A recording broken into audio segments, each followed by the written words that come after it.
Hey everyone, welcome back. Today we're going deep on Lexis. It's like the DNA of language. That's a good way to think about it. We're taking excerpts from Unit 2 Lexis TKT course, which is made for language teachers. Right. But honestly, the ideas here are fascinating for anyone who loves words. Oh, absolutely. We're going to uncover the hidden connections and the layers of meaning that give words their power. I love that. Okay, so we all know that words have meaning. Right. But there's actually different types of meaning. Denotation, that's the dictionary definition. Yeah. But then there's connotation. It's the feeling or the association a word evokes. Perfect example. Thrifty and cheap. They both basically mean someone who's careful with money.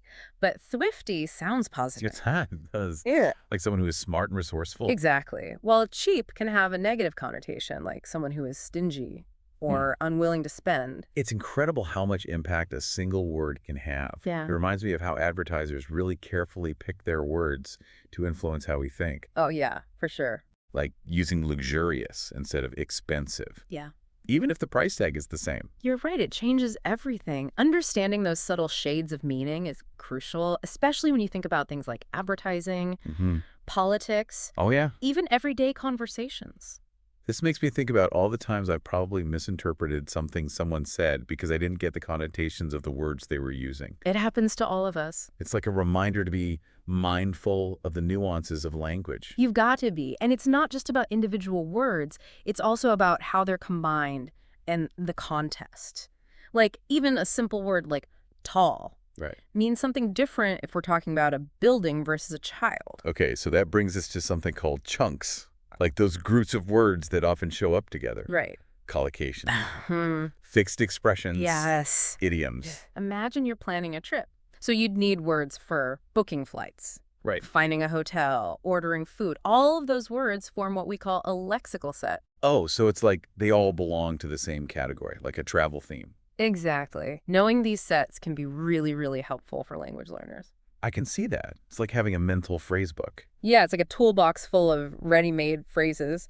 But even within those sets, you've got different types of chunks. Oh, okay. Like what? Well, you've got collocations like heavy rain or make a decision. You wouldn't say strong rain. Strong rain. No, that sounds weird. Or do a decision, right? It Well, just sounds off. So it's about developing an ear for what sounds natural in the language. got it.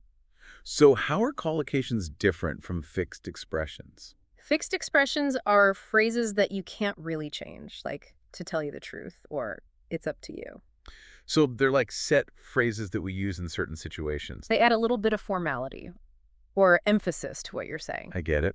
And then there are idioms, which are kind of like riddles. Exactly.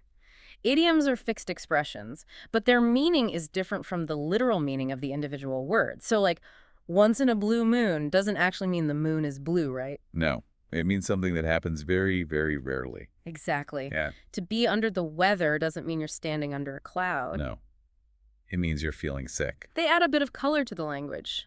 Recognizing these chunks is like having a secret decoder for language, especially for language learners. I bet it lets you express yourself more naturally. Exactly. And it helps you understand expressions that might seem totally nonsensical. So we've gone from basic definitions to seeing how words work together in these chunks. It's amazing how much depth there is to something we use every single day. Oh, yeah. And this is just the beginning. Next, we'll explore the relationships between words, like how they connect in a giant web of meaning. Ooh, I'm ready for that. So we've talked about individual words and how they work in groups, but words also have relationships with each other. Yeah, it's like a whole social network for your vocabulary. That's such a cool way to think about it. So where do we even begin with all these word connections? Well, one of the most basic relationships is synonyms, words with similar meanings. Oh, right, like happy and joyful. Exactly, or big and large synonyms. Give us options for saying things. So we don't sound repetitive. Yeah, and using the right synonym can make your writing more precise, like sad and melancholy. They both describe feeling down, but melancholy just sounds deeper. It does, doesn't it? It's like having a whole palette of words to paint with. Now I'm thinking about antonyms. Those are the opposites, right? You got it. Hot and cold, light and dark. Antonyms create contrast. It's like saying the soup is hot is not as interesting as saying the soup is hot, unlike the ice-cold lemonade. Exactly. They help paint a more vivid picture for your listener. This makes me realize how much I've taken words for granted. I never thought about all these relationships before. It's easy to miss when you're using language every day, but the more we look, the more amazing it gets. Speaking of connections, our source mentions lexical sets. Those are groups of words that belong to the same topic. Oh, like if you're at a market, you hear words like vendor, customer, bargain. All about buying and selling. So lexical sets are like thematic groups. It's much easier to learn words this way. Way more efficient than memorizing random words. And then you've got word families like love, lovely, lover. It's like they're all related. Yeah, And knowing word families helps you understand new words right. absolutely. Like if you know photo means light and graph means writing, then photograph is writing with light. Makes sense. It's like having a key to unlock the secret language of words. Exactly. Knowing roots and affixes unlocks so much vocabulary. So we've gone from single words to pairs to whole networks. It's incredible how interconnected language is. And guess what? There's even more to discover. We'll talk about those tricky false friends. Oh yeah, those can be confusing. And we'll dive into homophones and homonyms and all the amazing variations in English around the world. Okay, so we've uncovered all these fascinating things about words. But how does knowing all this about Lexis actually help us in real life?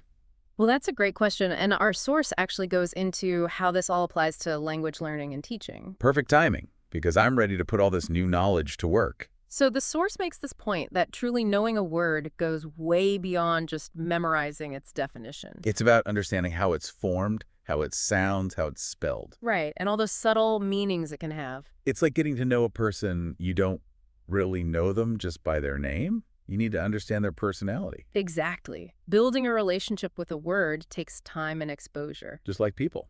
Yeah, think about how babies learn language. They hear words over and over again in context. Not just flashcards. No way. The source actually says learners usually recognize a word before they can use it. Makes sense, like hearing a song.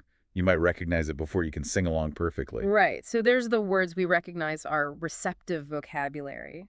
And the words we can actually use, that's our productive vocabulary. You got it. And as learners, our receptive vocabulary is usually much bigger. But with practice, we can move those words to active use. That's the goal. So what are some ways we can apply this to language learning or teaching? I'm all ears. Well, the source suggests teaching or learning words in context through stories or conversations. Oh, so not just isolated lists of words, No, it's better to see how words actually work in real situations. like learning about animals.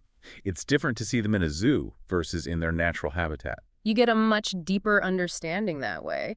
And the source also suggests using those word relationships we talked about. Like synonyms and antonyms. Yeah, create activities around them to make learning more fun. I love that. Word games or stories are different ways to express the same idea. Exactly. And don't forget to point out those tricky false friends, homophones, and homonyms. Those can trip you up for sure. Like if a word has multiple meanings, explain that clearly. So the main takeaway here is that Lexis is more than definitions.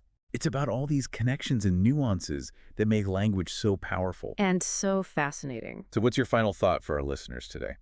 Pay attention to words. Notice how they're used, how they connect, and how they shape how we see the world. Whether you're learning a language or just having a conversation, being mindful of words unlocks so much. It's like a call to action to be more aware of the words we use every day. Notice those chunks. Challenge yourself to use a new synonym or explore the origins of a word. The world of words is full of incredible discoveries, so keep exploring. That's a perfect note to end on. Thanks for joining us for this deep dive into the world of Lexis. It was my pleasure.